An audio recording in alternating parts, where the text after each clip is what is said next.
नमस्कार। जनसंज्ञान में आपका स्वागत है। मैं दिलबाग सिंह धनखड़। इसी महीने 13 तारीख को हमारे यशस्वी प्रधानमंत्री नरेंद्र मोदी जी ने एक दिल्ली की बहुत बड़ी योजना का उद्घाटन किया और जनता के हवाले वो योजना को कर दिया। उस योजना का नाम है UER-2 यानी कि अर्बन एक्सटेंशन रोड 2, जिसे दिल्ली का तीसरा रिंग रोड भी कहा जाता था। कहते थे कि दिल्ली का तीसरा रिंग रोड है। मैं कहा जाता था इसलिए कह रहा हूँ क्योंकि ये परियोजना मुझे लगता है कि बीच में छोड़ दी गई, वरना इस जो योजना को अभी इन्होंने केवल दिल्ली जयपुर हाईवे तक लाके जोड़ा है। इससे आगे ये परियोजना जो हमारा मथुरा हाईवे रोड है वहाँ तक जाना था। इसको दिल्ली मथुरा रोड जो है वहाँ तक जाकर के इस योजना को जोड़ना था और काफ़ी एरिया में इसका सर्वे भी हो चुका था। काफ़ी एरिया में इसके कई जगह निशान भी लग गए थे कि वे कहाँ कहाँ से ये रोड निकलना है। लेकिन अब इस परियोजना को बीच में यहीं पर छोड़ देना और आगे के बारे में कोई जनता में कोई बात नहीं रखना, मुझे लगता है कि ये परियोजना शायद अब यहीं तक रहेगी।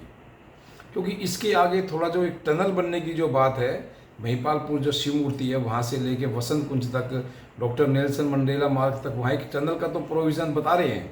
यहाँ से एक सुरंग बनेगी और जो डॉक्टर नेल्सन मंडेला मार्ग को जोड़ेगी, लेकिन उसके आगे की किसी योजना के बारे में कहीं पर कोई चर्चा नहीं है।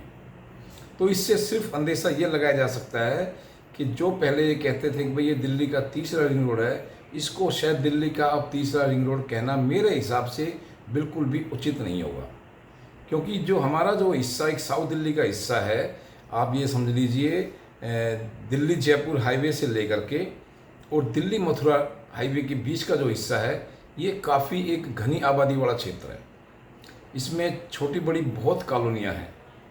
कई इसके अंदर विधानसभाएं के अंदर आप ये समझ लीजिए करीबन 15 से 20 लाख की पॉपुलेशन यहाँ केवल अकेले संगम बिहार की एक जो देवली की विधानसभा है, इन दो में रहती होगी। और बाकी जो विधानसभाएं हैं उनका मैं आपको क्या बताऊं कि कितनी बड़ी एक घनिष्ठ आबादी वाले एरिया है। लेकिन फिर भी इस चीज़ को ध्यान में ना रख करके इस परियोजना को यहीं पर लाके छोड़ दिया है, जो कि यहाँ के जो क्षेत्रवासियों में काफ़ी एक वो था भाई, उम्मीद थी कि भाई यहाँ से हमें कुछ रास्ता मिलेगा। वो शायद अब लोगों की उम्मीद अब नहीं रही। साथ ही इस पर एक ऑब्जेक्शन और अब लोगों को लगा रहे हैं लोग, भाई दिल्ली का ये पहला ऐसा रोड होगा जिस पर टोल टैक्स है, जिस पर टोल टैक्स लिया जा रहा है। यानी कि अब आप देखेंगे कि दिल्ली में जो हमारे जो घरों के आसपास जहाँ भी ये जो खासकर बक्करवाला गांव वालों की बात हम करते हैं, वो उनका ये कहना है कि भाई हमारे तो गांव दोनों तरफ है। अगर हमें गांव के एक पार्ट से दूसरे पार्ट में जाना होगा तब भी हमें हाईवे पर टैक्स देके जाना पड़ेगा। ये तो बिल्कुल सरासर गलत है। यानी कि हाईवे जोड़ने के लिए होता है, ना कि किसी को तोड़ने के लिए होता है। उन लोगों का ये कहना है कि हमें तो इस टोल टैक्स की वजह से अब अपने घरों में जाने में भी टोल टैक्स देना पड़ेगा, जो कि बिल्कुल सरासर गलत है। हालांकि कई हाईवेज़ पर ये कुछ ऐसा एक अल्टरनेटिव होता है कि भाई अगर आसपास के लोगों के लिए एक सर्विस रोड की उसमें सुविधा दी जाती है, जो सुविधा इस UER-2 में नहीं दी गई है। उन लोगों का साफ कहना है कि हमें तो अब लोकल लोगों को भी एक पास बनवाना पड़ेगा, जो कि हमें फ्री में एक जो अननेसेसरी हमारे ऊपर एक खर्चा हो गया है। और पास की काफ़ी लंबी बताते लाइन भी लगी हुई थी। काफ़ी लोग गुस्से में उस टाइम दिखाई दे रहे थे कि UER-2 से काफ़ी लोगों को दिक्कत हो रही है। देखो, हर परियोजना का कोई फ़ायदा होता है तो कोई नुकसान भी होता है, लेकिन मुझे इसमें दो नुकसान इस टाइम नज़र आ रहे हैं। एक तो जो गांव के जो लोकल लोग हैं उनको इसमें परेशानी होगी, उनको कुछ टाइम भी उनका ज़्यादा जाया जाएगा, ख़राब होगा, क्योंकि जगह जगह कट नहीं होते हाईवेज़ पे, और उनको उसमें कुछ खर्चा भी देना पड़ेगा। रोड क्रॉस करने का, आने जाने का, उन पर कुछ एक्स्ट्रा बर्डन भी पड़ेगा। और साथ ही मुझे अपने एरिया के लिए, खासकर साउथ दिल्ली के लिए, इसमें सबसे माइनस पॉइंट ये लगता है कि हमारा ये क्षेत्र इस परियोजना से अछूता रह जाएगा।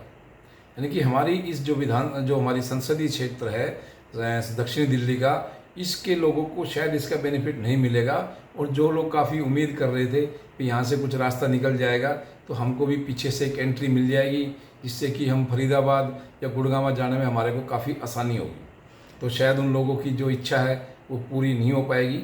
और ये मुझे लगता है कि प्रोजेक्ट यहीं तक इसको अब समझ सकते हैं, क्योंकि इसकी आगे की कोई भी अभी कोई ऐसी रचना या कोई घोषणा ऐसी नहीं हो रही है जिससे कि पता चल सके कि आगे इसके बारे में इस रोड को कहाँ तक ले जाया जाएगा।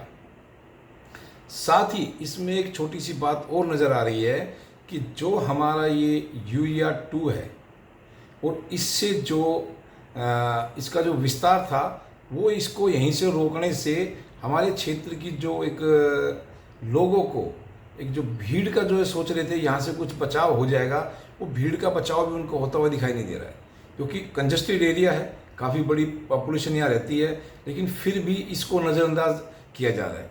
यहाँ के लोगों को इस रोड की जो एक सुविधा थी इससे भी वंचित किया जा रहा है। हमारे सांसद महोदय जी ने भी कई बार कहा था भाई इस रोड पर बात चल रही है, इस पर मैं ज़रूर कुछ ना कुछ इनको हम करवा के रहेंगे, तो इस पर कुछ भी ऐसा सोल्यूशन होता हुआ दिखाई नहीं दे रहा है।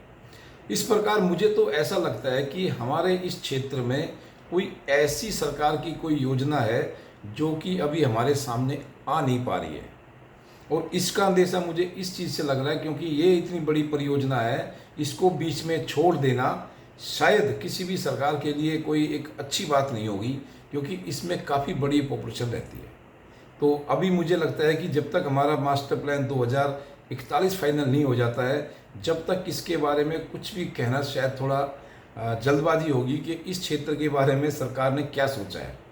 जो UER-2 का रास्ता है वो भी नहीं निकाला जा रहा है, और साथ में जो हमारे जो जोन में कुछ रास्ते थे, कई बार मैं उसकी बात कर चुका हूँ, जे जोन के रास्तों के बारे में भी सरकार ने आज तक कोई पहल नहीं की है।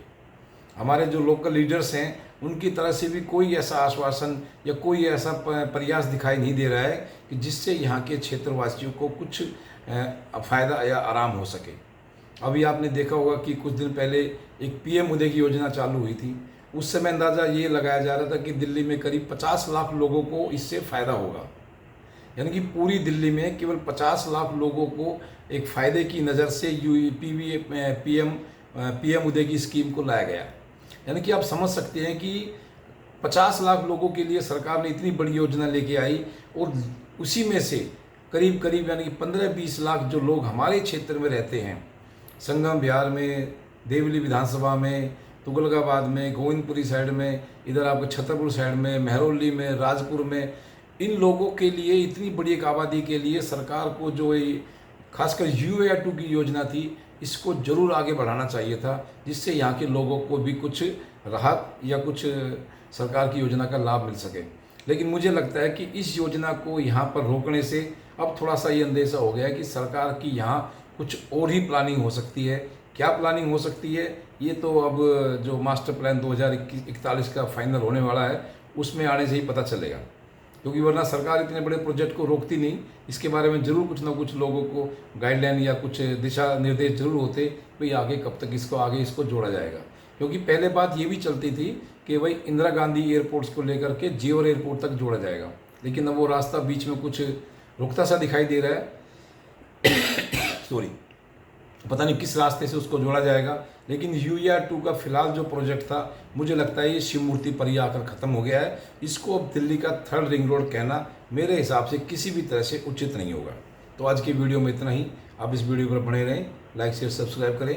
आपका बहुत बहुत धन्यवाद।